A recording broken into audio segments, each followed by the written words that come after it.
Fandemic Tours, hello, welcome. We are going to chat with Michael Golden, legendary, like, I don't even want to just say penciler, like total creative. Oh, that would be an insult. Exactly, that's what I'm saying. Like, you have owned the comic industry for some time. In fact, I don't want to make it sound aged, because that'd be rude, but you have one of the most glorious careers in the business right now. Like, I'm hard-pressed to find anyone that comes to mind, aside from maybe Neil, who is... That's Neil Adams, yes, for those who are doing who is still active in the business and has been so as long as you. Like, that's close. Yeah, I'm kind of hard-pressed to think of anybody else either. So, come to think of it. To that point, recalling back in the beautiful times of yesteryear, when you first got into the business, what was it like to be a part of this particular industry that wasn't as pop culturally accessible as it is today? Well, of course, the industry, okay, I'm going to qualify. I'm going to make a statement, then I got to qualify it. I got you. The industry back then wasn't as multimedia. True, very true. But that's the qualifier to that is, yeah, there were movies, and games and all of that stuff, but not anywhere near to the extent that it is now. In fact, the alternate media now has a life of its own, which it did not have back then.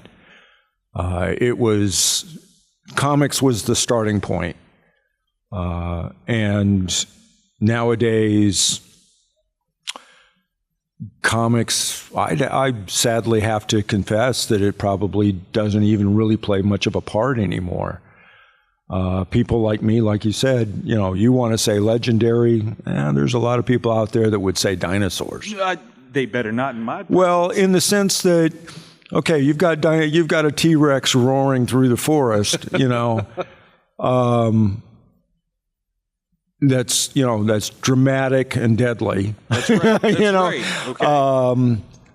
But 65 million years later, we're sort of like going, that was 65 million years ago. Yeah, that's what we used to do. That's fair. Now, when it came to your own admittance into this game, which came first for you, drawing and art in general, or comics? Which did you find first? Oh, I was a commercial artist, commercial designer, and I've been doing that ongoing. Mm-hmm. Well, I'm still doing it. Because during the pandemic shutdown, I went back to doing commercial work. Work to do. Yeah. Now, when it comes to commercial work, for anyone that's not as familiar with that term, what all does that qualify as? I mean, are we talking magazine ads? What all? Well, in my case, I'm a commercial designer, mostly. I've been making most of my living in that context, designing magazines, designing in-house work, designing store fronts and ads, that sort of thing, making it so that somebody else can do the heavy stuff, which I really like doing. I don't have to do the work. All I have to do is think it up. There you go. I have done very, very little illustration, commercial illustration. Okay. Is that by choice?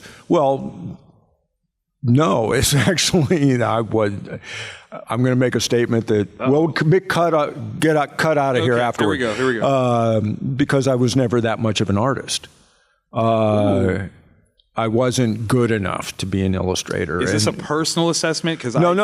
Okay. It's from an industry standpoint. Industry standpoint, yeah. Okay. I was never good enough to be an illustrator. Okay. My graphic design skills are what I made a living doing. Got you. Much more than illustration. If I was doing illustration, it was more to complement or to actually even facilitate the graphic design work that I was doing. So here's the crazy part. I fully understand exactly what you mean. I have certification in commercial art, but I am not billed as an artist at all. Like, I'm a writer. When it comes to graphic design, though, there is a certain language that I wield far better than I would if you just give me a pencil and say, make this thing. Right. And what I love about what you're talking about is finding the skill set piece, right? And saying, I'm going to excel at this, and this is what I do. and how it parlays into other facets. So with your graphic design, a lot of things that, comes out of that is storytelling. You have to tell a story graphically, and clearly moving into comics, that's a great segue. How did you make that transition? Well, one of my commercial clients, that I was doing a lot of work for, actually, one day suggested that I should be doing comic books. Now, after the fact, I don't know if that was an insult or a compliment, but he knew a person who knew a person who knew a person, sort of thing, showed my portfolio. And as far as I have ever heard, I'm the only guy who walked into New York City and walked back out the same day, loaded down with work from both Marvel and DC. I've never heard of that. I've never heard of it either, and after the fact, and the person who told me that was Neil Adams. Okay, well, and there you go. And of course, Neil likes to take credit, that this happened, and to a certain extent, he facilitated it, at least at Marvel. I don't know if he called somebody or whatever it was, but he sort of directed me who I needed to talk to, and at the time, that was Marie Severin. Okay. And while I was talking to Marie, she ran out and she got Archie Goodwin, who was the editor-in-chief at the time, and he saw my stuff, and he really wanted me to work for Marvel, so I immediately started getting work from Marvel.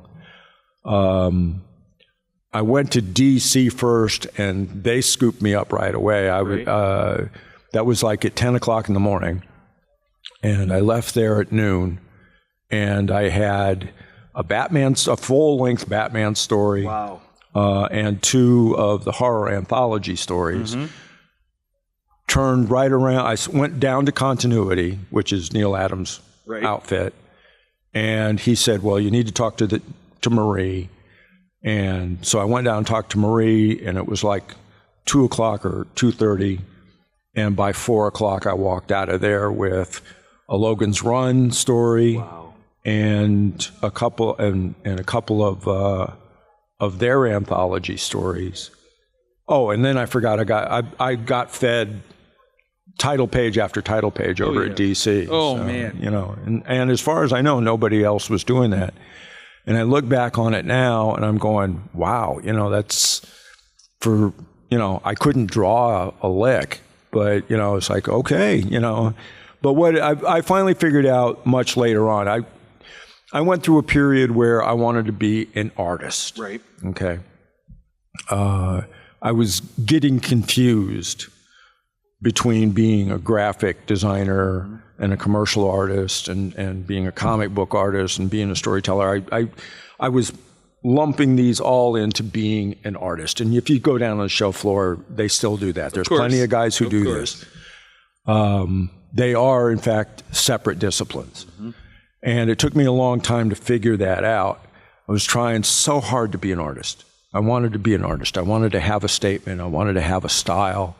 And yet my commercial work demanded that I be a chameleon. Right.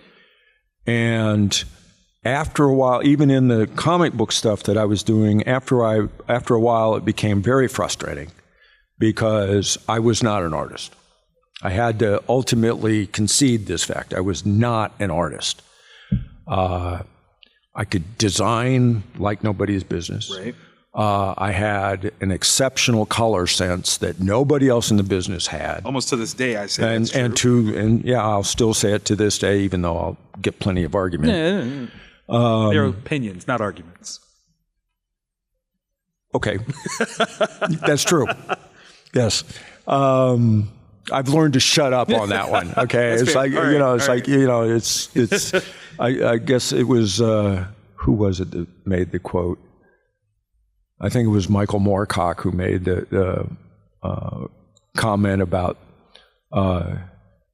the poet who cannot understand why the vultures are picking at his bones. But anyway, that analogy is wasted. It plays. Yeah. But eventually I figured out that, okay, I've got a great sense of design. I've got a great sense of color. And come to find out, I'm one of the best storytellers in the business. Now, that's not ego speaking, folks. I've had to accept this as my cross to bear. Bless you so very much for this. You know, and now I go around the world teaching storytelling. But so anyway, once I figured that out, everything else kind of just fell into line. Mm-hmm. It was amazing, you know, that like once I gave up trying to be an artist and just concentrated on being a storyteller, everything else, just everything went straight forward. I love that. Then I, you know, to prove my point, I was, you know, senior special projects editor over at DC Comics. I loved herding cats. Come to find out, I'm pretty good at doing that too. I made plenty of enemies while I was doing it, but you know, that's what cats do. I was going to say, you know, the territory. And then I turned around and became Marvel's senior art director for a while. And that wasn't really herding cats. That was a weird political situation, which I'm not good at. I can understand. I'm a little too much straightforward in my interactions with people, as you can probably tell by this interview. You know, I don't hold the bars. No, you know, and flowery prose for the writers. Yeah, and I'm just so humble. And you really are the sweetest guy. Yeah, like let that be said. So that, you know, that didn't turn out well. And it's not a job I will ever consider again. But I liked being an editor. It was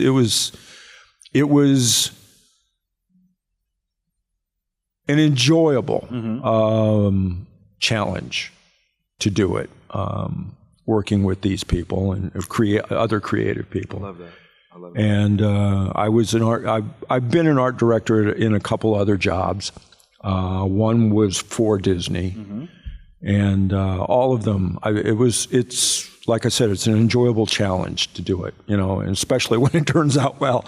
Well, and it also seems like the next logical step, when you have the creative mind that you have and you have accomplished as much as you have, it's almost like a secondary task to now see, can I teach other people to ascend to a certain level?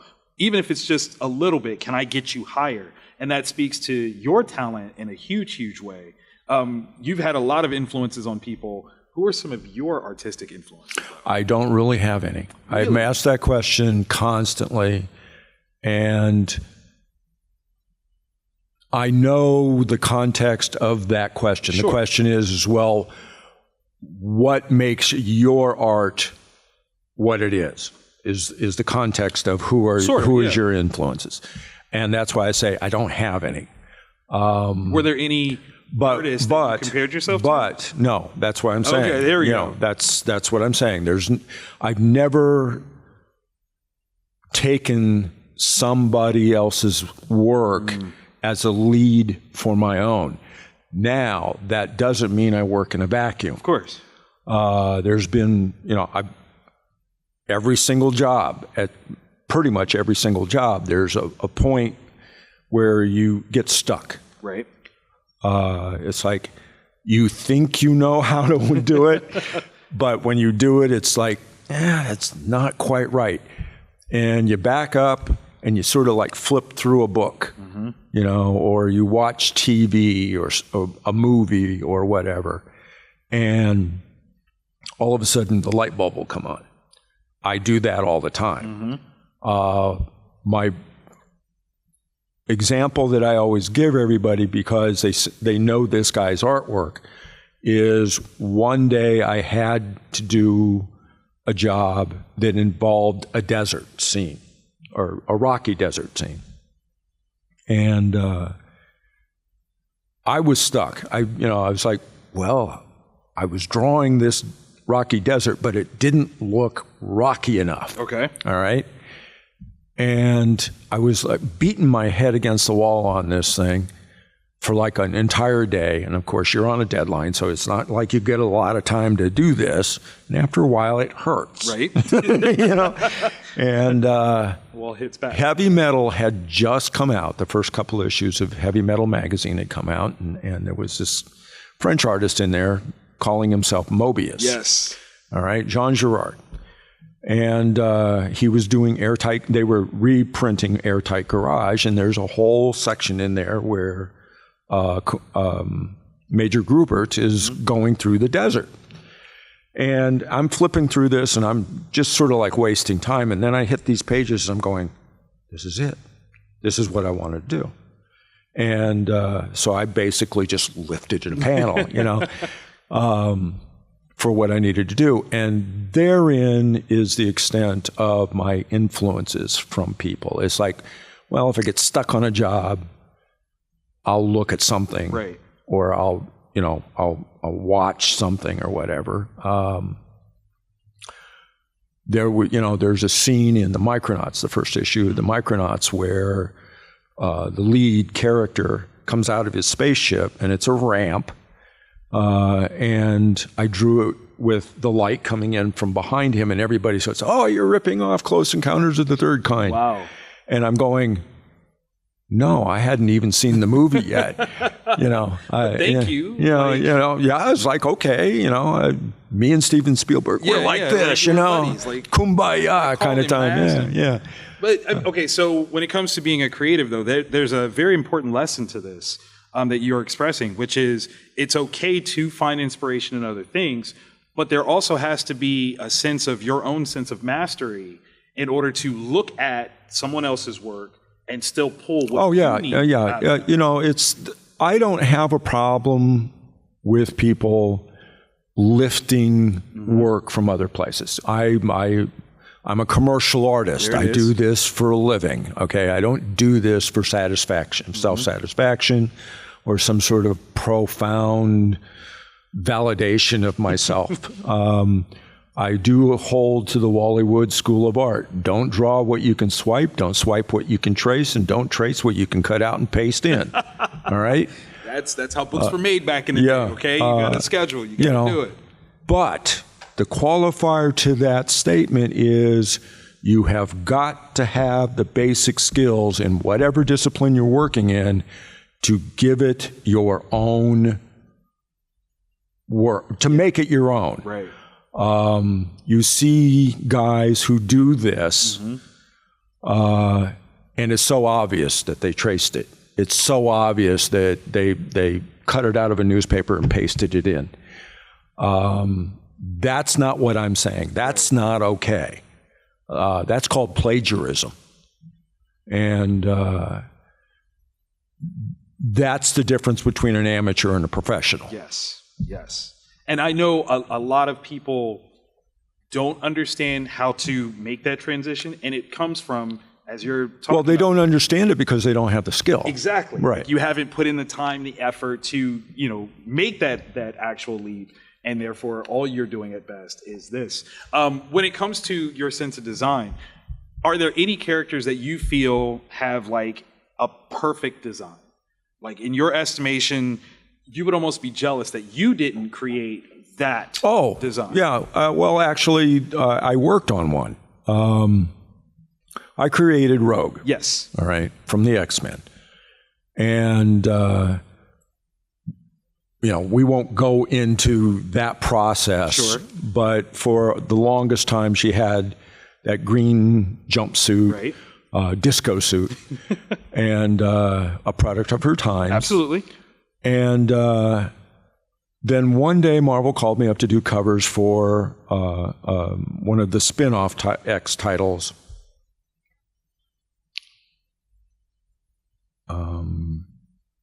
Exiles, I believe it was called. Yeah. Chris Claremont was writing it. And I apologize, I don't remember the artist who was drawing it. But they sent me the reference on this, and he had drawn a new Rogue. Okay. And I'm looking at this, and I'm going, damn, I wish I'd done this the first time. That's awesome. And it was a red spandex dress with black spandex, or not spandex, latex. It was all shiny. Yeah. And I did it for the cover.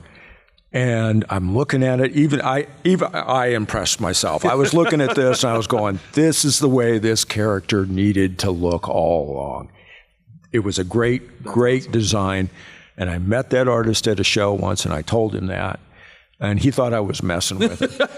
And you're like, "No, I'm serious." No, that's exactly the way the conversation went. It's like, "No, man, I'm dead serious. This is the way this character needs to look." That's awesome. And again, speaking from having no ego, it's the idea that you can be so very humbly, saying like, "I didn't make the perfect version, but I can recognize the perfect version." That is awesome. Well, that's my job. That's what I do. Yeah, and you do it well. You do it very, very well. Yeah. This again. It's not my job.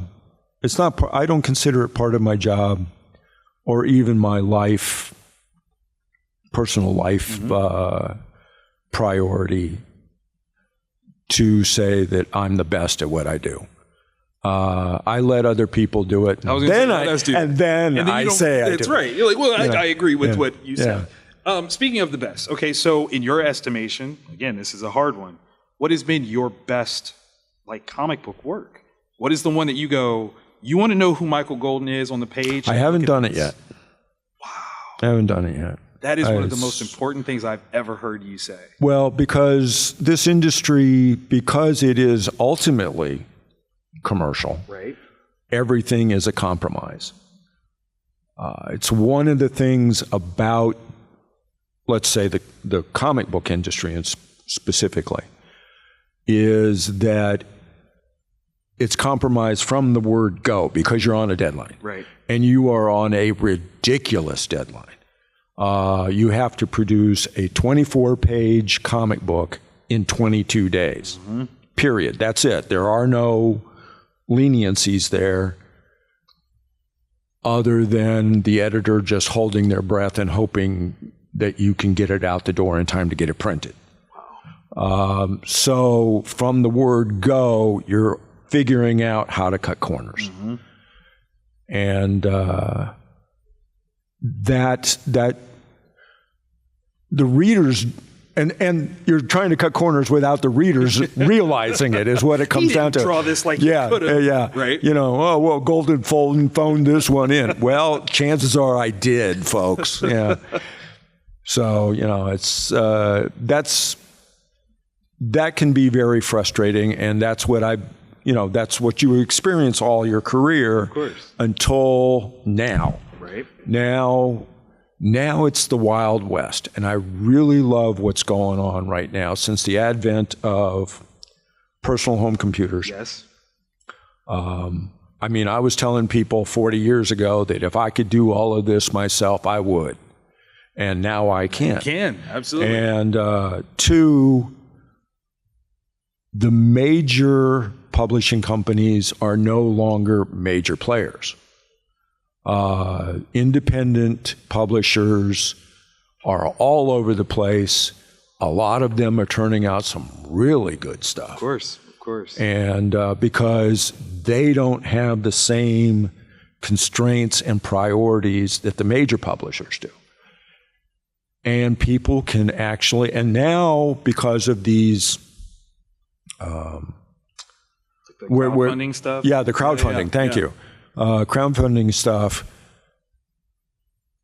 You are, as a creator, you are in total control of the product that you are producing. Right. And now you're starting to see the results of this. And this is, I call it the Wild West.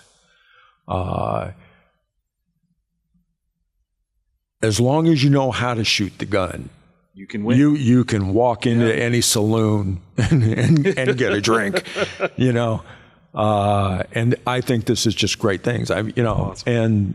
and there is no constraint on how you do it. The perfect example of this is Diary of a Wimpy Kid. Mm-hmm. All right.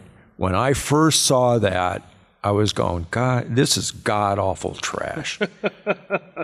And sure enough, the guy turned around and he got a TV show. Right. You know, he's merchandising all over the place. And I'm going, see, I was right. I pulled a Neil Adams. I said, I told them they were going to do this. This is what it was going to be. And, but there's a perfect example. It's like, you don't have to play by anybody's rules anymore. And this is a good thing. This is a really good thing. I can imagine. So that's why I'm saying I haven't done my best work yet. And I'm hoping to, but I have so many other things, so many other shiny things are distracting me.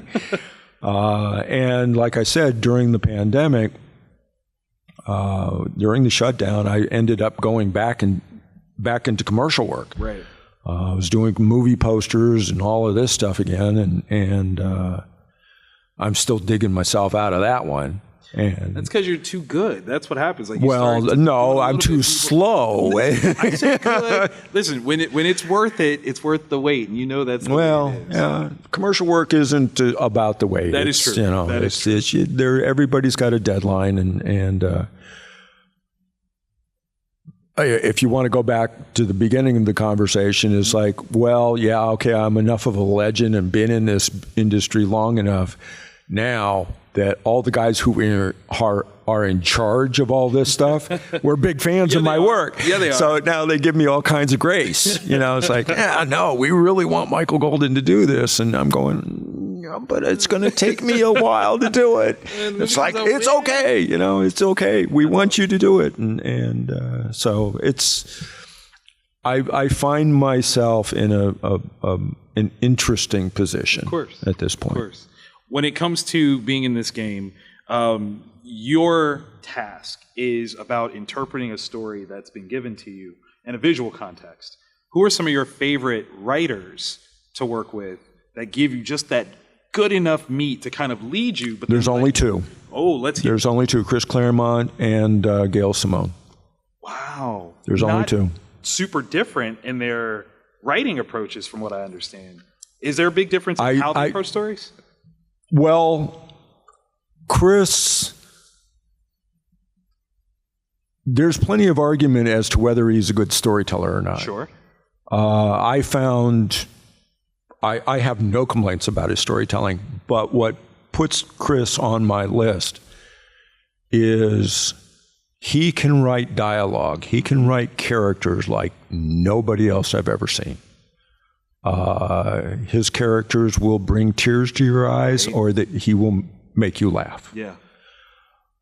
Gail Simone is a superlative storyteller. I mean, I cannot fault her storytelling in any way, shape, or form. She knows what a beginning, middle, and end is. Right.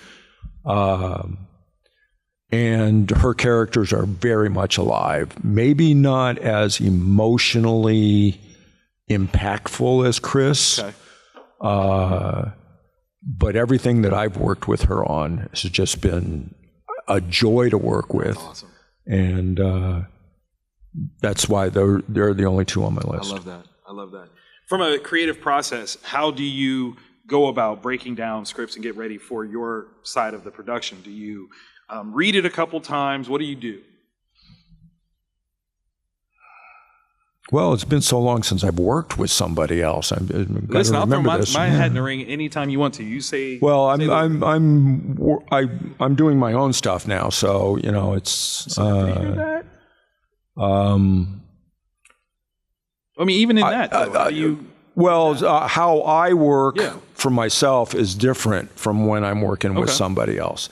With Chris, the only times I've worked with him was done the old Marvel way, the old plot. He just hands you a plot, and you basically do the bulk of the work, and then he comes in and makes it all make sense. Right. That's the way we did Avengers Annual 10. Thank God, because I had no idea what I was doing with those characters. I didn't know any of those characters when I did that. So I was just telling a story. That is a seminal issue. Are you serious? Yeah, I was just telling a story, and he came in and made it all make sense. What was important for Chris on that story was the last 8 pages, And his plot on that was, in fact, a panel-by-panel breakdown. Got you. Okay? The 30 pages that came in front of that was 2 sentences, you know. But the last 8 pages of that story was what was important to Chris, and he gave me pretty much a panel-by-panel breakdown. I just had to make it interesting. Right. I've only worked full script with Gail, and I'll read through it, and every time I've done it, I've read the script, I'm going, this is brilliant. I know what I'm going to do here. I know what I'm going to do here. This is going to look cool, you know. And all I have to do is like punch this up, you know, and it'll lead into what she's got going on back here. And she telegraphs it for you, and she lets you know what's important to the story. So, but when I work for myself, I'm kind of all over the place. Okay. Maybe I'll have an idea before I go in. Well, I'll always have a general idea of what I want to, what kind of story I'm telling. But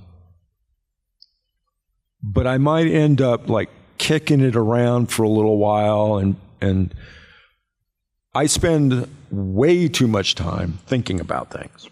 All right. I might have a week-long deadline, and sure enough, I'll take 5 days just to think about it. And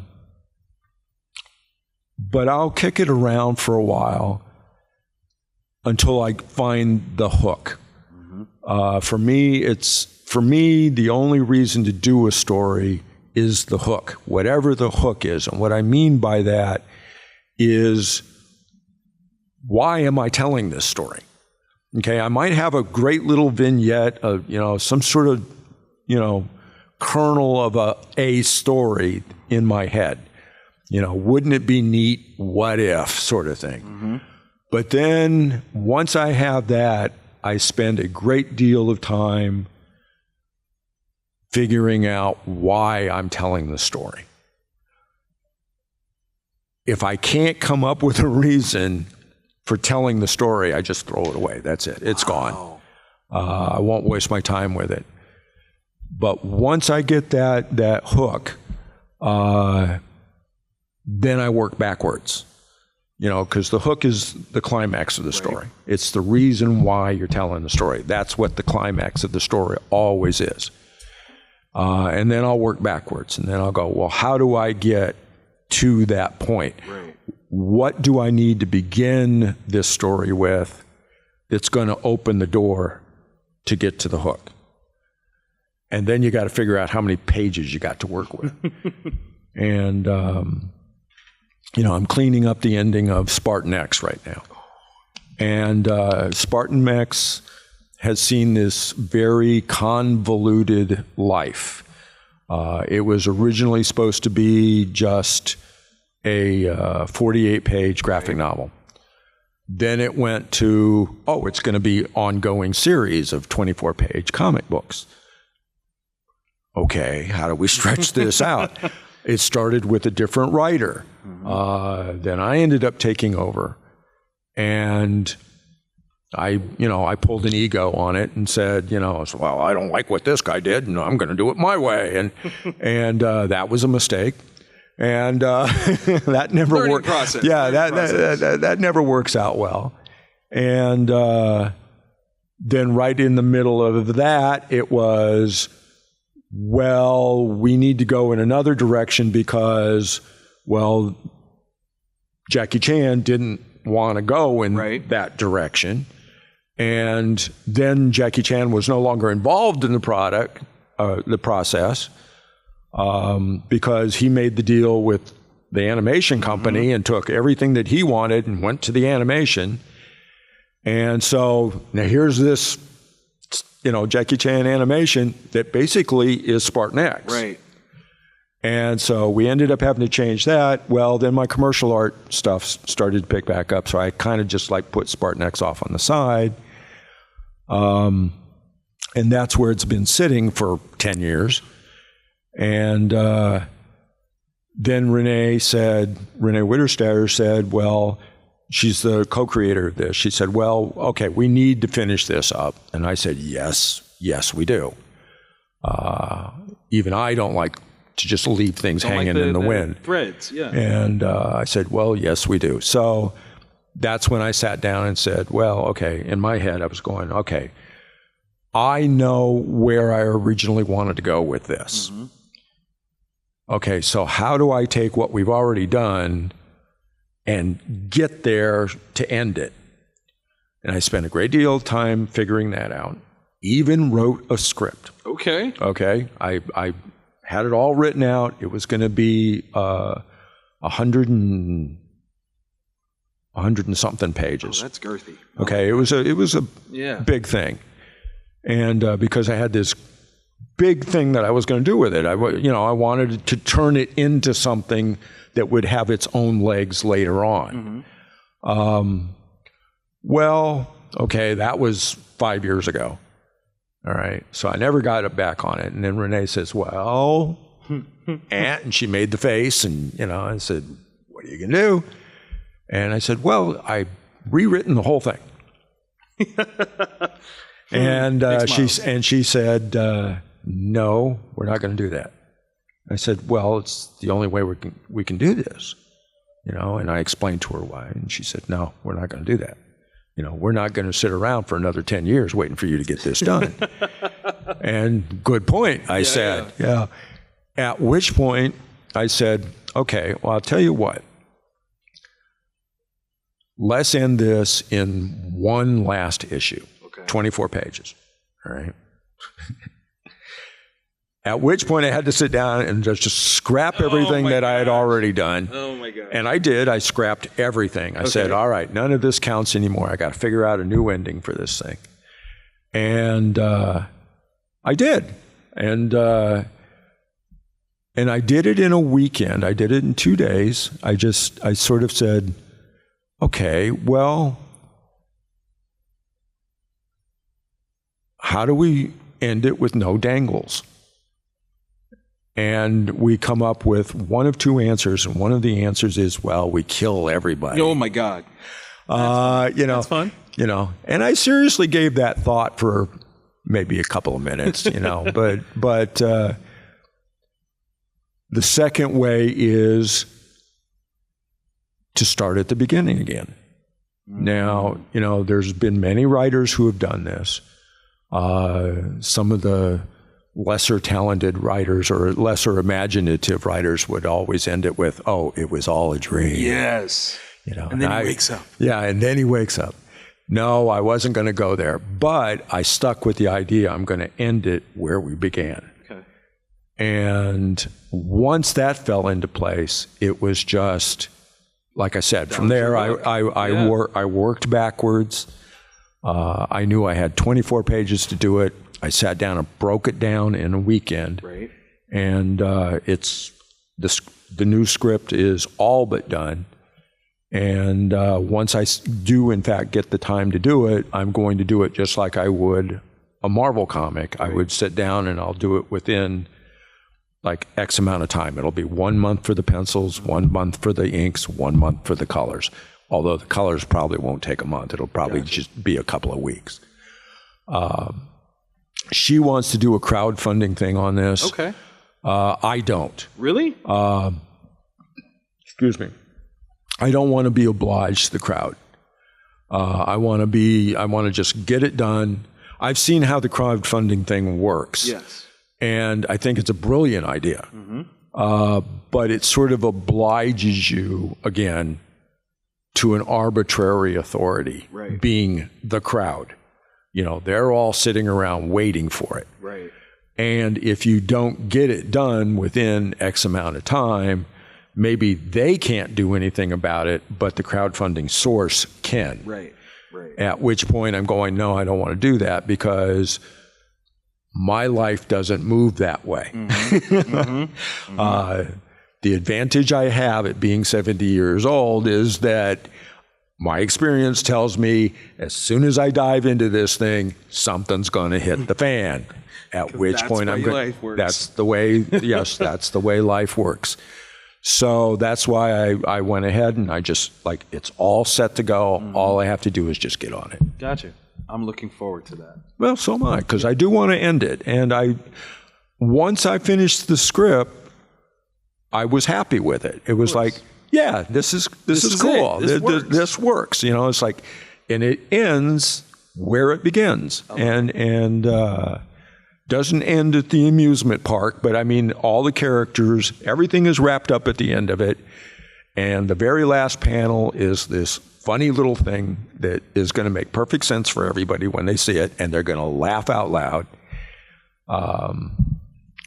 All ego aside, when you see it, you're going to go, yeah, that's the way it had to end. That's awesome. And you know, my original idea was, it's like there were several characters that were going to get killed, and it was going to be dire, and it was, you know, and the Spartan X character was going to evolve into this thing, you know, and into this whole other persona. And it was all very melodramatic and, I love it. And, you know, very cosmic, but it's all gone now.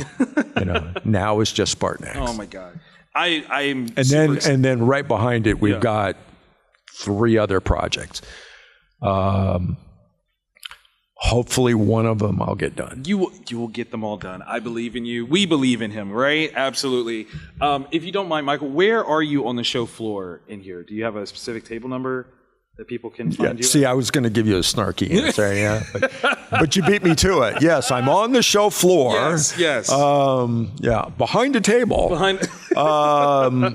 You know, I don't know what the number of it is, but as you come in the front door, you just walk back to Artist Alley, and I'm the first one up front. That's beautiful. Yeah, you'll see the big sign that says "The Art of Michael Golden." You know, you want that. Yeah. Normally, we would open up the floor for you guys to ask questions, but I would love for you to actually go check out his artwork and ask questions directly to him, and possibly it's much easier that way. Yeah. So that way you guys can check out his stuff, because he is absolutely amazing.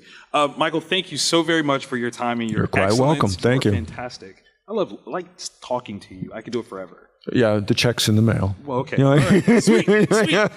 Oh my goodness, Fandemic. Thank you guys so very much. Yep, thank you guys. Thank you. We'll see you next time around. Bye. Bye. Hi, this is Maisie Richardson-Sellers, and you are watching Fandom Spotlight. Be a legend and hit that like button, and most importantly, have fun and follow your fandom.